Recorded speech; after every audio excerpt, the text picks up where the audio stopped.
devant le contraire de l'automne au nuage,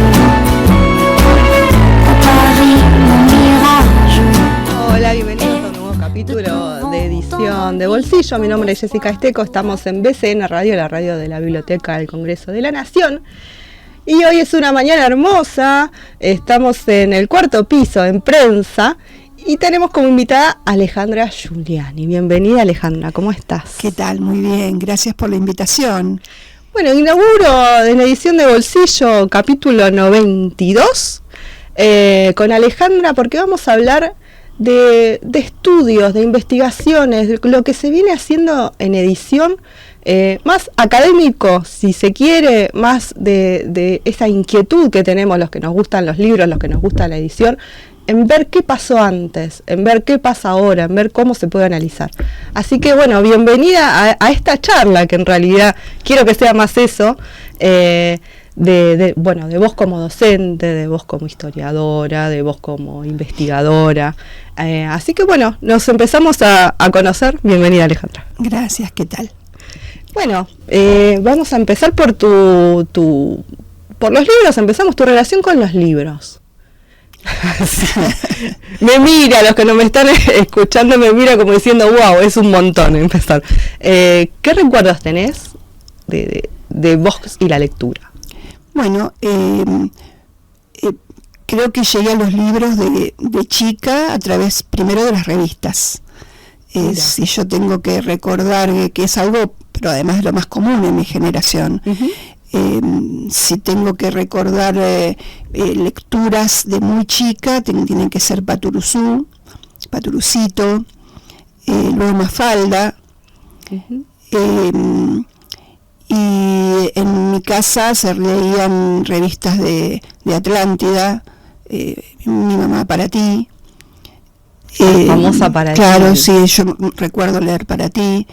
Y bueno, mis padres eran, todavía mi mamá es lectora, y ambos eran lectores, mi mamá maestra, y sí, había una biblioteca en casa, no una biblioteca enorme, pero una biblioteca que después me doy cuenta, bueno, de la literatura del boom latinoamericano. Estaban las obras de Cortázar, que yo empecé a leer, algunas a escondidas, sin saber si me iban a dejar o no, digamos, pero bueno, La siesta. Claro. En la siesta había que hacer silencio, y bueno, después esto hemos compartido con otra gente de mi generación. A la siesta no había tele. Y entonces me recuerdo leyendo las enciclopedias. Claro, sí. Porque en esa época tenías que tener la colección de todo el diccionario enciclopédico. De la editorial Cumbre, y no de la editorial, de la creo que se llama Biblioteca, Enciclopedia Cumbre, no me acuerdo qué más, y en casa estaba, y bueno, era leer, ¿cómo decirte? Leer por leer, para ir viendo por curiosidad sobre países, el diario. El diario, claro. Sí. No mencionamos mucho el diario acá, es cierto. Pero yo leí el diario Río Negro, yo vivía en Neuquén, nací y me crié en Neuquén. Y luego también tengo memoria de la Biblioteca Popular Alberdi, que era la biblioteca para ir a buscar materiales, como se decían, es cierto, que en la escuela te pedían, y bueno, vos ibas a la biblioteca, porque no existía las redes, como para buscar información, y allí había bibliotecarios que te sabían guiar. Uh-huh. Y también me doy cuenta después que, claro, que de paso metían alguna otra, ¿no te gustaría leer sobre tal cosa? Recomendaciones. Que ya te iban viendo tu perfil sí. Lector, quizás te iban conociendo. Yo después me puse a pensar, ¿viste? Cuando uno reflexiona sobre su trabajo, no recuerdo biblioteca en la escuela. No recuerdo, no recuerdo ni en la primaria ni en la secundaria, escuela pública, seguramente habría, pero no la frecuentábamos tanto. Así que bueno, sí que entonces a partir de todo esto, las primeras lecturas, bueno, libro infantil. Libros infantiles. Sí, sí que existía y sí que las abuelas traían, mis padres me compraban, sí, libro infantil, sí, María Elena Walsh. Lailan Kifke, así yo tengo que acordarme. O sea que creo que fue un acercamiento como espontáneo. La cultura escrita de esa época llevaba a que chicos de sectores medios, digamos, o populares, no de familias intelectuales, ya estaba esa intermediación entre alta cultura y cultura más popular, estaba instalada, y no es que había que hacer mucho esfuerzo la familia, creo. Sí que constante la presencia de libros, sí. Entonces no creo que no sé si en todas las familias sucedía, pero bueno, familia de una maestra sí. Incluso, no sé si me extiendo demasiado, pero también he compartido con otros colegas, por ejemplo, mis abuelos no tenían terminada la primaria y tenían biblioteca. Claro. Recuerdo la biblioteca de mi abuela, que eran bibliotecas de libros sobre, bueno, ¿cómo diríamos hoy en día? De libros más populares, ni siquiera a veces de literatura, una enciclopedia de los pájaros. Claro. Esa la recuerdo porque te mostraban los pajaritos, las imágenes. Algún diccionario y algunas obras así literarias del momento que iban saliendo. Tenían biblioteca, gente que no había... y leían de vez en cuando. Bueno, y después, ahí, ¿viniste a estudiar acá? Sí, vine a estudiar a Buenos Aires. Y ¿ya tenías decidida la carrera? Bueno, primero estudié otra carrera, 3 años, y no me dejaba tiempo para estudiar historia, que es lo que más me gustaba leer. Y bueno, soy una de las jóvenes de Malvinas, o crecida en la dictadura, de modo que...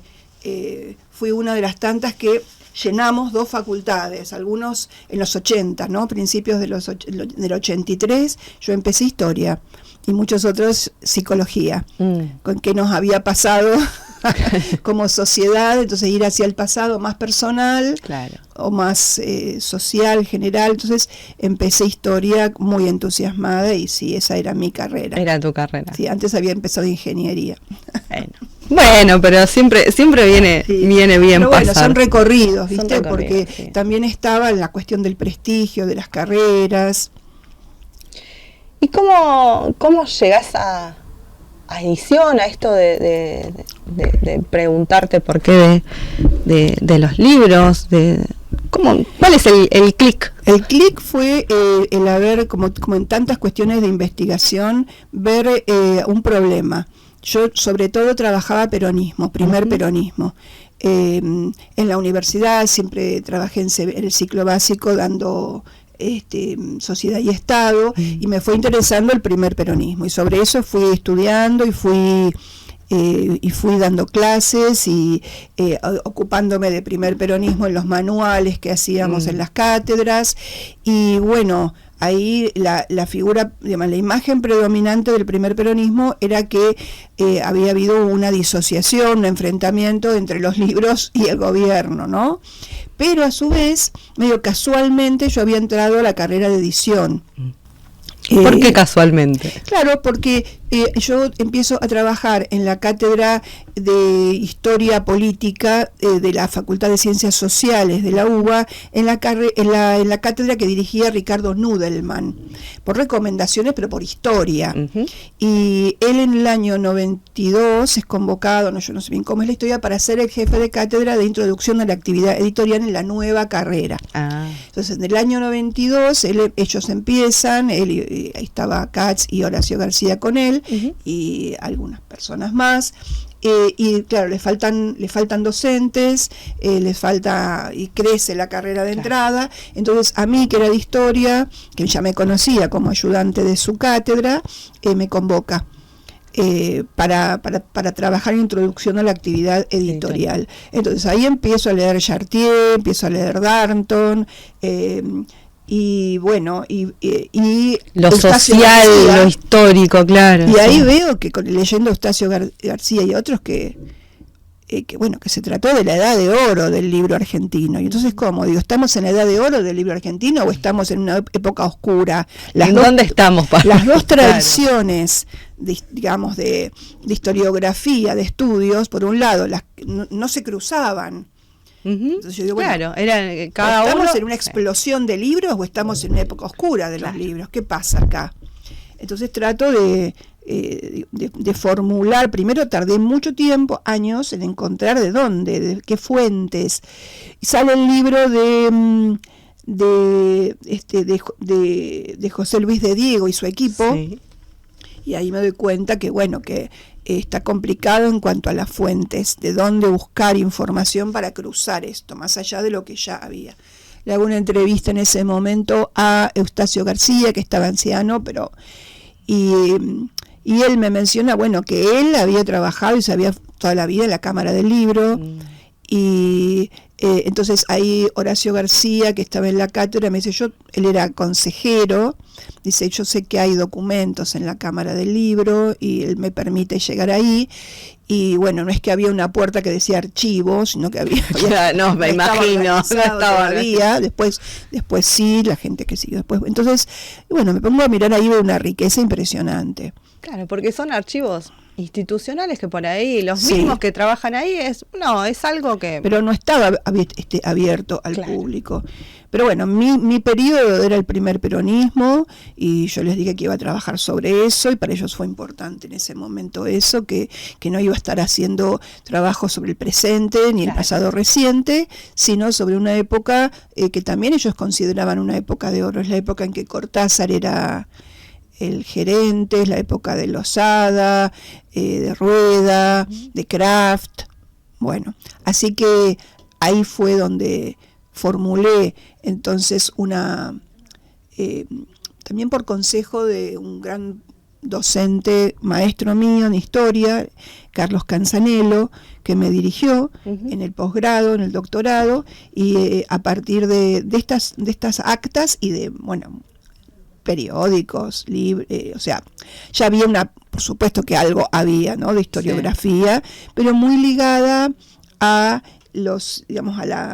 la profesión, ¿no? La gente que había escrito, hay otro importante antecedente, que yo en CBC, pues ya es medio casualmente, porque en CBC entré a la cátedra Leandro de Sagastizábal.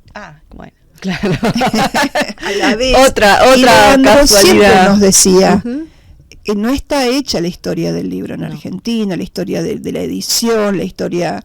Y él, me acuerdo que dábamos clases en la sede de Paseo Colón, de CBC, y pasábamos en un taxi varias veces que íbamos y veníamos, en esa época en taxi, por la Asociación Gráfica de Paseo Colón, y decía, acá hay mucho para trabajar. O sea, él nos... cuando yo me anoté en el doctorado, volví a buscarlo a Leandro para si me quería ayudar, me ayudó muchísimo, porque ya había publicado por esa época su historia de la edición en Argentina.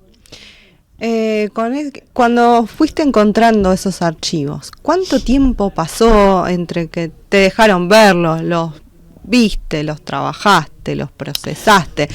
¿Cómo hiciste el recorte? Porque me imagino que habrás encontrado también otras cosas y decir, ¿cómo hago para seguir en un punto, en un periodo ya lo tenías, pero te tentaste a correr un poco del periodo, a hacer otros análisis? En la delimitación del objeto de estudio, como te decía, fue fundamental el trabajo, el diálogo con Canzanello, con mi director, porque él ya había dirigido otros, él es doctor, y él me hizo recortar el objeto a lo que fuese posible y adecuado, un periodo, iluminar ciertos momentos, reconocer primero cuáles eran los principales conflictos, los principales problemas, y como yo no tenía una beca, como te decía, antes del programa, yo trabajo, mi sustento es la docencia, sobre todo universitaria, pero no solo,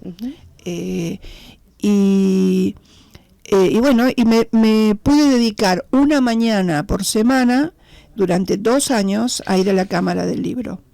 Primero, que esto estoy hablando del año 2005, 2006, primero llevaba un cuaderno y anotaba, después me di cuenta que no, así no. Claro, ibas a tardar. Entonces me compré una máquina de fotos y empecé a sacar fotos parciales, porque tampoco era la idea de fotografiar todo ni hacer yo un archivo de donde veía alguna cuestión que me interesaba. Más puntual. Claro, entonces saqué algunas fotografías y durante la semana me hacía tiempo, sobre todo trabajé los fines de semana. Los fines de semana. Sí, entre el 2007 y el 2015 que entregué la tesis. ¡Cuánto trabajo! ¡Cuánto trabajo! Previamente, sí, a ver, me entusiasmé junto con Leandro de Sagastizábal en esta investigación, porque en el medio no queríamos dejar pasar. A mí siempre me hizo ruido también, ¿ves? Pero ahí como estudiante de historia, que nos daban a leer unos libros que decían Peñalillo, y luego no aparecía más la editorial, estaba como muy oculta en la historia argentina, no casualmente, porque bueno, quienes nos formamos en la dictadura y en la postdictadura, ahí hubo silencios, censura. Sí. Y un día le comento esto a Leandro que sobre Peñalillo, y él me dice, yo conozco a la hija, porque la hija trabajó siempre en edición, Laura, al día de hoy, con la quien estoy eternamente agradecida. Y entonces Leandro contactó con Laura y Laura nos ofreció el archivo. El archivo personal, que ahora, y después la convencí, y ella no costó convencerla, pero le sugerí y ella estuvo de acuerdo. Bueno, ahora está en la Biblioteca Nacional el archivo. Ya está organizado y público. Pero bueno, ahí también hubo también 2 años en los que íbamos, fuimos varias veces a la casa de Laura, y bueno, y después nos reuníamos con Leandro y reconstruimos todo el catálogo primero de la editorial. Sí, eso fue, ahí aprendí yo a analizar una editorial en particular, porque lo que yo venía haciendo no era una editorial en particular, era la cámara del libro, las condiciones socioeconómicas, políticas, una de las condiciones de la edición, lo que plantea Darnton. Pero la única que habíamos visto entera, que había salido ahí, era de Tren en Movimiento, que era la editorial Thor de Abraham. Sí. Que ahí se la devoré. Y ahí conocí bien el trabajo de Alex Schmidt en Tren en Movimiento, ¿no? Y de Abraham con Thor. Bueno, por supuesto que ya venían saliendo otros investigadores más formados, estaban publicando como Sorá, que para mí también fue importante leerlo de entrada. Bueno, como te decía, el grupo de José Luis de Diego, el propio de Sagastizábal y algunos otros pocos más en la carrera de edición que estaban trabajando y publicando. Bueno, cuando reconstruyeron el catálogo, ahí, ¿qué vieron? ¿Con qué se encontraron? Bueno, con una editorial muy coherente en cuanto a su catálogo, con una editorial que había intentado primero, o sea, con un editor que había intentado competir en los años de oro estos con Losada, que había intentado tener porque encontramos primero que era un punto de llegada para el editorial, que había intentado y logrado hacer otras 2 editoriales previas. Una primera literaria, en la que contrata a Weinberg, que era un intelectual de primer nivel, para que ayude a armar colecciones, catálogo, y bueno, no pueden competir. Claro. No pueden competir, él mismo lo dice, porque él también otra cosa que ayudó mucho es que él, Peñalillo reflexionó sobre su oficio y publicó.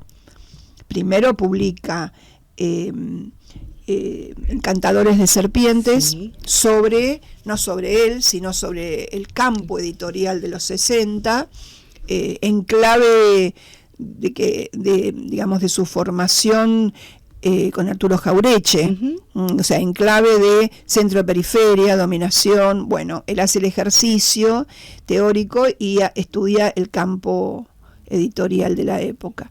Y después, ya más grande, más anciano, no sé si, no anciano, más mayor, digamos, Sí. Publica sus memorias. Las memorias, sí, lo había notado por acá. No lo tengo. Y entonces, al tener ambos trabajos más el archivo, fuimos como reconstruyendo, encontrando título por título. Yo alcancé a hablar por teléfono con Peñalillo cuando estaba enfermo ya, y de algunas preguntas me respondió muy interesante, que me ayudó a pensar. Dice, no, porque yo también tenía una línea de novelas. ¿Así? Mira, esa no la teníamos. Claro. Entonces, bueno, y después no es tan difícil, sino minucioso. Es decir, entrar al catálogo online de la Biblioteca Nacional, de la Biblioteca del Congreso, de la Biblioteca del Congreso, pero de los Estados Unidos, ya ahora no recuerdo alguna otra biblioteca, de la del CEDINSI, bueno, buscar por Peñalillo, a ver qué había. Y ahí saltó, digamos, para mí toda una novedad. Claro, después gente de época la conocía, que fue la colección La Siringa, que es donde primero se fortalece, se consolida esta editorial, ¿no? Y entonces me ocupé especialmente, no tanto Leandro, que fue más a la empresa editorial, pero yo me concentré más en la reconstrucción de la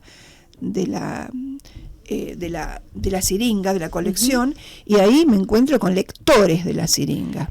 Eso fue, sí. Justo estaba leyendo un poco. Vamos a decir que el libro se llama Un editor argentino, Arturo Peñalillo, junto a Alejandra y Leandro de Sagastizábal. Está dentro de la colección La vida y los libros, de la editorial Eudeva.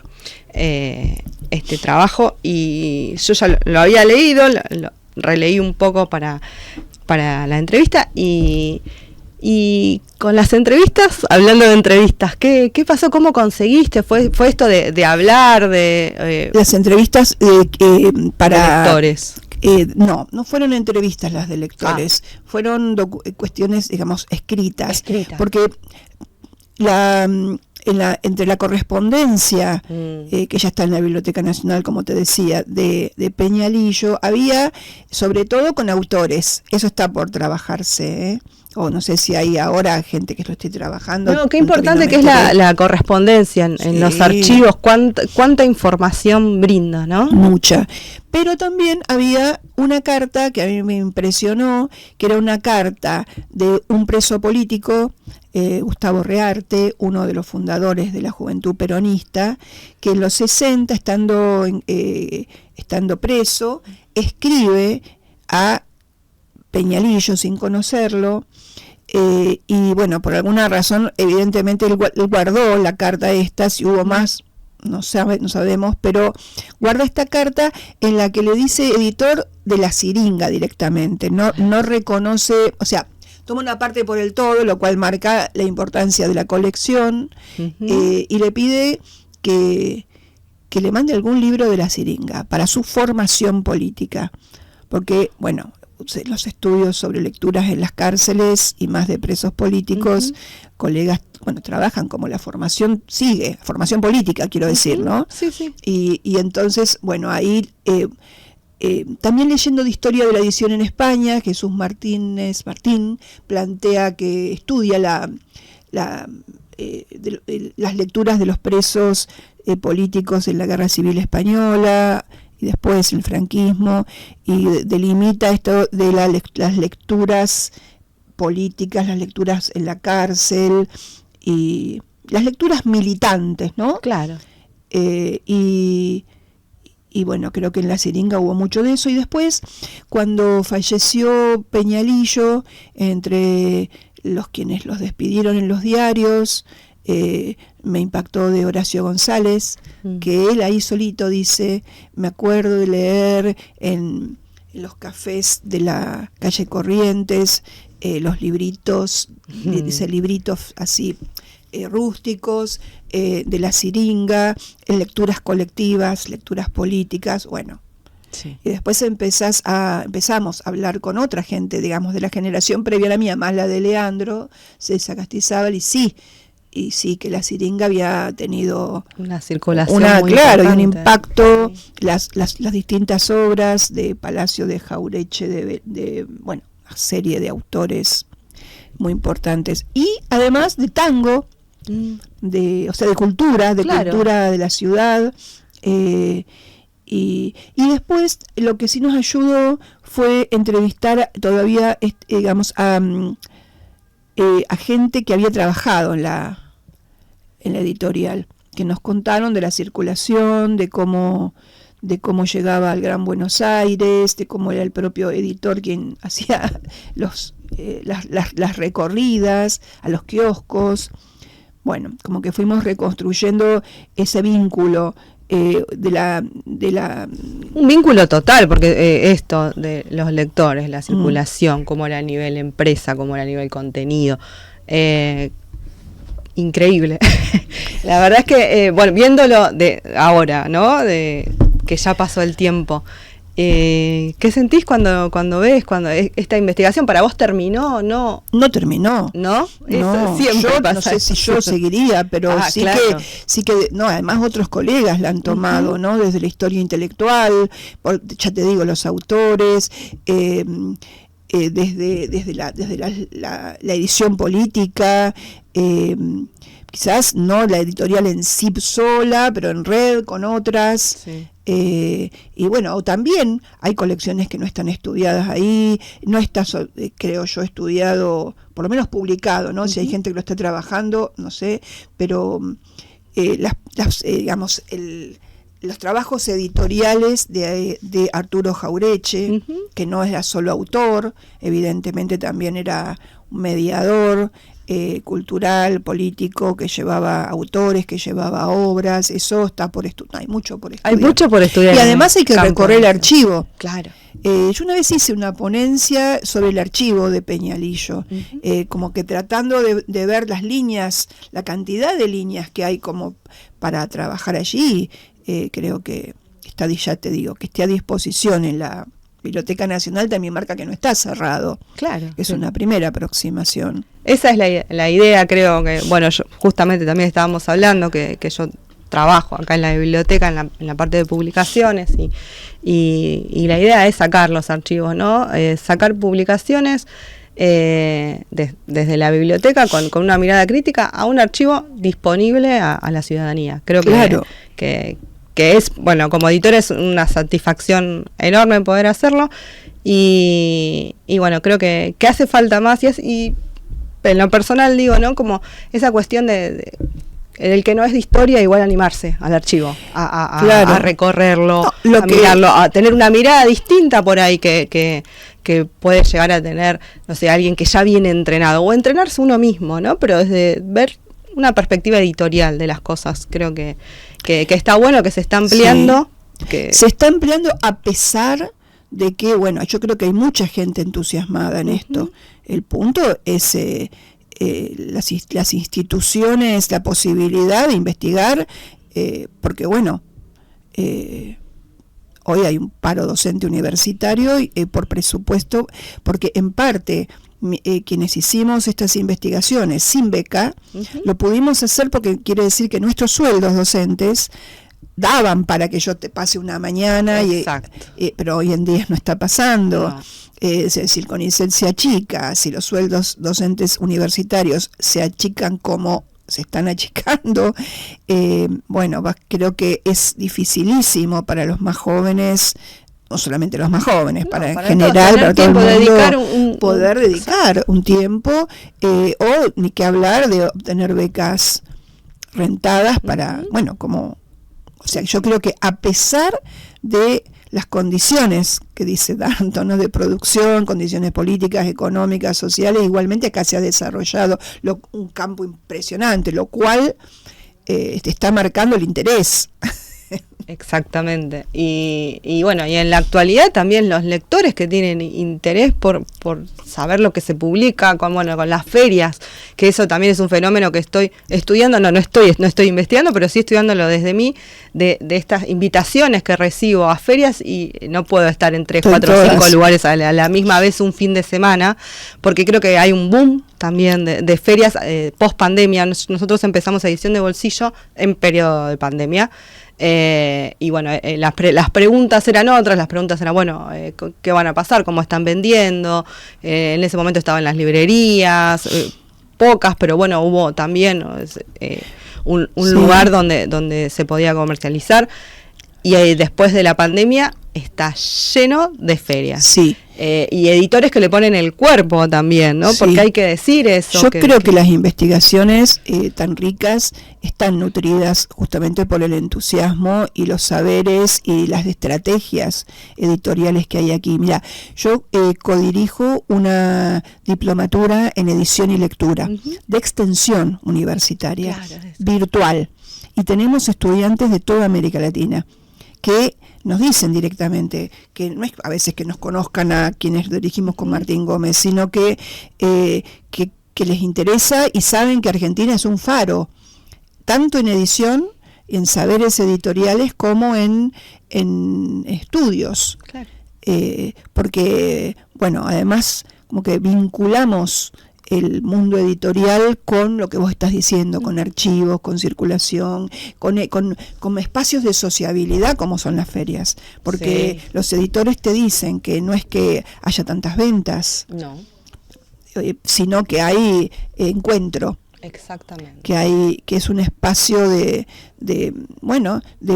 colectivo que tanto está haciendo falta desde las esferas estatales, que más bien que están tendiendo a que no nos agrupemos, no manifestemos. Lo veo mucho en esto, que por ahí es una pavada, y Edición de Bolsillo está en su capítulo número 92. Claro. ¿Por qué? Porque hubo editores que me pasaron y editoras que me pasaron el contacto, y uno se va conociendo y los ve en la feria, y la verdad que uno le está cuidando, le están a otro. Hay una cuestión de comunión entre colectivo, entre editores con el público lector. Además es muy interesante esa cuestión generacional. Estas ferias, por ejemplo, la de Flores, la FED, están llenas de gente muy joven, y esto es, central para reproducir a futuro. Exactamente. Vamos a hacer una pausa y después vamos a los ping-pong de preguntas y respuestas. Una pausa institucional y seguimos en Edición de Bolsillo.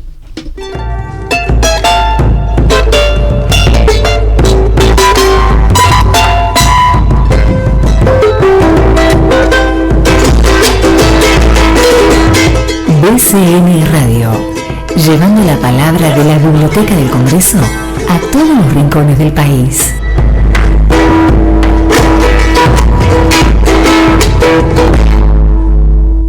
En el espacio cultural de la BCN se realizan exposiciones de arte, ciclos de teatro, música, talleres, conferencias, seminarios, encuentros de lectura y narración, entre otras.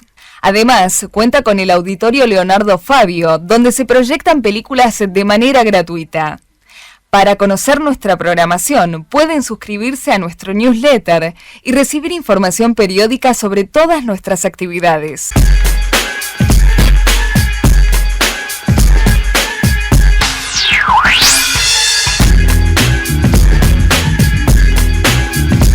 Espacio Cultural de la Biblioteca del Congreso.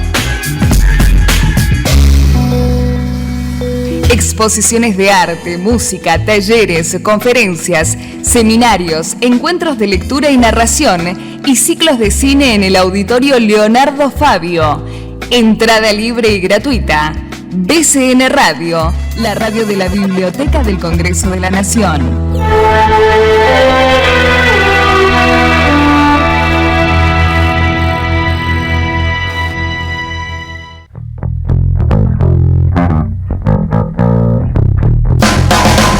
Seguimos en Edición de Bolsillo. Bueno, estábamos hablando con Alejandra sobre edición, sobre lo que hablamos acá. todos estos programas, pero bueno, desde una mirada distinta. Y creo que nos faltó los resultados, ¿no? de las investigaciones. No de Peñalillo, sino claro, Sí. de la Cámara del Libro. Bueno, que la época entre el 40, digamos 39, 38, desde la Guerra Civil Española, digamos, cómo impacta en la Argentina, hasta mediados de la década del 50, se expande muchísimo, no solamente el mercado exterior del libro argentino, sino que un resultado, creo que para mí importante, fue que a partir de estos documentos pude ver que, bueno, también se conforma un mercado interno de lectores, muy rico.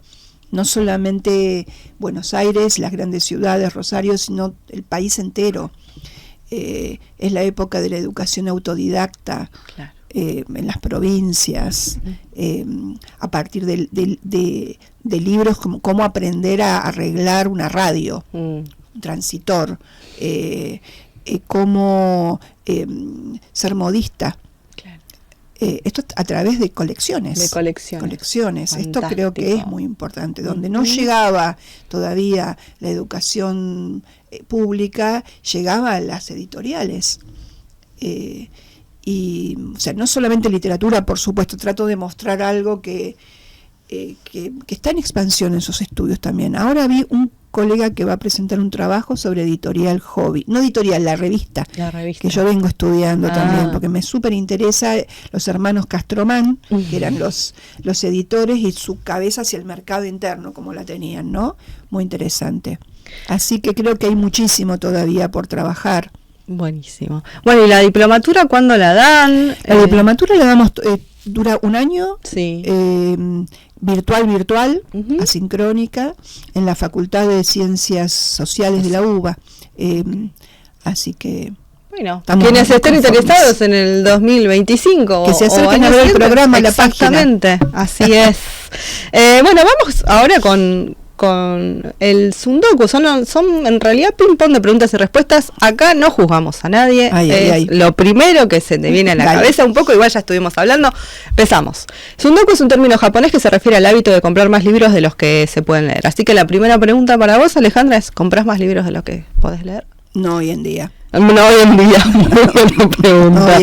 ¿Cuál era tu libro favorito en la niñez o en la adolescencia? ¿Alguno que te acuerdes que te haya marcado? El Dylan Kifke es lo primero que siempre me viene a la cabeza. Sí. Hermoso. ¿Lo tenés todavía? No. Lo tuvo mi hija y luego fue pasando. Ahí. ¿Qué edición tenías, te acordás? No. ¿Sabés qué trato? ¿Tapa amarilla? Blanca. Sí. Blanca, listo. Yo tenía tapa amarilla, ¿ves? Eso me acuerdo. Pero ves cómo uno va... No. ¿Qué libro volvés a releer con los años? ¿Hay alguno que tenga? Y unos cuantos. Pero yo leo poesía. La de Miguel Hernández cada tanto vuelve. Las poesías de Borges cada tanto. Reablo algunos cuentos de Borges cada tanto. ¿Prestas libros? Más o menos, según depende a quién. Depende, sí. ¿Hay algún libro que no prestarías? No. Bien. ¿Lees varios libros a la misma vez? Sí, claro. ¿Sí? Por trabajo, por placer, por varias finalidades de lectura, sí. ¿Marcás o subrayás los libros? Según... no los de poesía, pero sí los de trabajo, varios señaladores. Sí, no soy de marcar esa marginalia tan fuerte, no tengo, como que los cuido así, me gusta verlo lo más claro, más limpio, pero los de estudio en una época fui cambiando. Libros de historia cuando estudiaba, súper marcados, sí. Para vos, ¿cuál es el mejor momento y lugar para leer? Fue cambiando para trabajar por la mañana, también para literatura en vacaciones sobre todo, y algunos fines de semana, poesía en cualquier momento. Ahora vamos a un gato en la biblioteca, que vamos a hablar de las bibliotecas, aunque ya nos hablaste. Ahora, en la actualidad, ¿cómo está ordenada tu biblioteca? Por tema, muchos me hacen así, mira, yo voy mostrando porque me van señalando, como si yo estuviera en ese mismo lugar. Entonces me dicen, poesía acá, en este estante.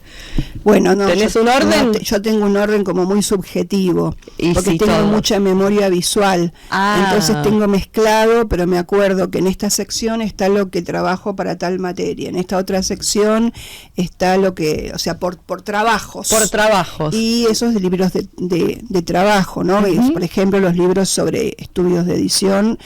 Ahora tengo aparte una biblioteca de literatura, una pequeña biblioteca en la mesa de luz y bueno, está también la biblioteca de mi compañero de vida, que es muchísimo más ordenada, pero cada tanto se prestan y sacan libros. No, es la parte es de cada uno y no, porque es muy ordenado y yo como muy desordenada. Yo no necesito que nadie me toque del lugar, porque los vos tengo, ya sabés dónde claro, están. y ahí se produce. Si no está ahí es un problema.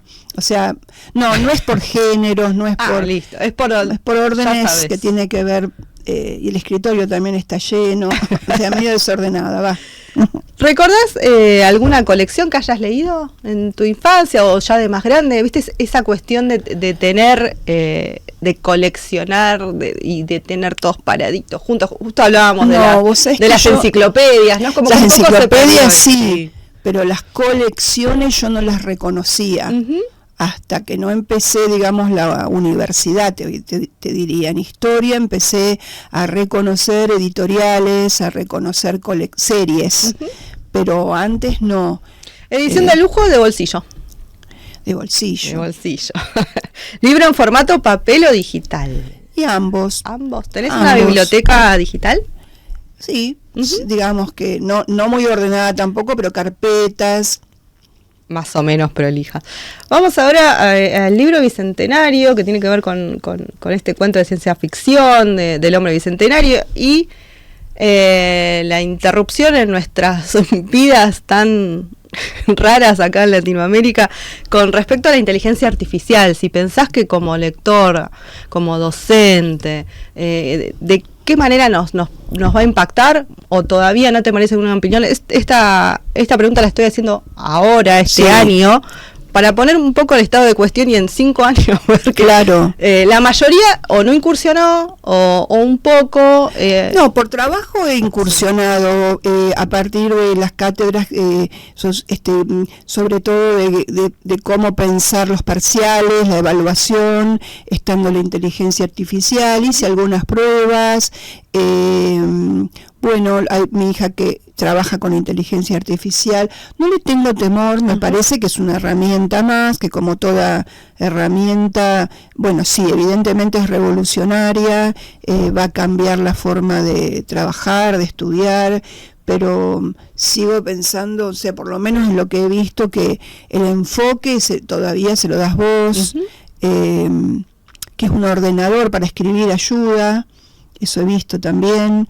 Bueno, a mí me gusta escribir más yo, pero bueno, me parece que no conozco tanto como uh-huh. He hecho algunas incursiones, he leído algunas cuestiones, a ustedes también las sigo uh-huh. En cuanto a que veo que, bueno, sí va a haber que lidiar con esto, pero como todo, ¿no? Había tanto temor con la red, sí. Y sin embargo, bueno, hoy en día, ¿qué hacemos sin la red? Pero bueno, el tema es estar ahí, en el medio, en que, claro.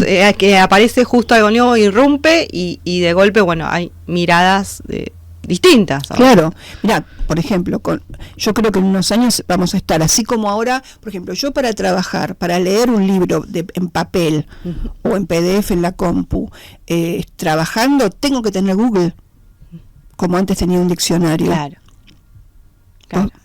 Y eso no me pasa solo a mí, sí. Lo comento, no sigo leyendo porque se cortó internet, pero como si estás leyendo un libro, no, pero que todo el tiempo haces la vinculación, claro. Porque eso te enriquece. Capaz que eso va a pasar con inteligencia artificial también, estás trabajando pero continuamente sí, o la manera de pensar quizás sea distinta. Al tener tanta información, bueno, yo tengo que empezar a ver. Te la ordena. Claro. Te ordena la información. Vamos ahora entonces a lo último, que era, no sé, yo siempre les hago hacer una pequeña tarea que son recomendados o favoritos, es subjetivo, Sí. siempre les digo, es uno, es más que nada para que lo vengan pensando, pero es obvio que siempre algo va a quedar ahí, ay, me olvidé de Sí. decir esto. Vamos con algún libro clásico que te guste, que recomiendes, que che, este tenés que Bueno, leer. yo, digamos, hay varios libros que me cambiaron la cabeza. Te voy a hablar de literatura, sobre Dale. todo. Sama, Ujú. para mí es una novela enorme, y Las nubes, de Saer, son dos obras. Me gustan los libros que van transcurriendo en el espacio, los viajes, y Bien. ambos dos me parecen bellísimos. ¿Algún libro nuevo? No es muy nuevo, venía pensando, pero lo último que leí la semana pasada fue No es un río, de Selva Almada, que me Sí. encantó. Me encantó. Una editorial nacional. Y varias. Dale. De La Flor fue una editorial que siempre tuve muy cerca, desde Mafalda en adelante. Bueno, Tren en Movimiento es una editorial para mí muy cercana y muy, muy valiosa. Siglo XXI, Prohistoria, bueno, muchas. Editorial extranjera. Black and Ríos. Black Black and Ríos es una editorial. Y Eterna Cadencia es otra, que son dos de literatura que tengo como muy cercanas. Editorial extranjera. Y varias. No voy a pensar, pero Pehuen de Chile es una editorial que me encanta. Sabes que es la segunda vez que me la nombran y no la conozco. ¿Y un editor o editora? Uy, muchos. Muchos. Muchos. Leonora Diamant, Ujú, Eterna Cadencia. Alex Schmidt. Sí. Bueno, ahí tenemos dos cercanos. No la conozco personalmente a Leonora, pero me guío por sus selecciones, su trabajo curatorial. Y Alex Smith, bueno, es mi editor, digamos, que me editó me ayudó muchísimo a transformar en libro mi tesis, y eso me parece muy, muy valioso. Pero además no solamente algo personal, las líneas que tienen Sí. muy claras.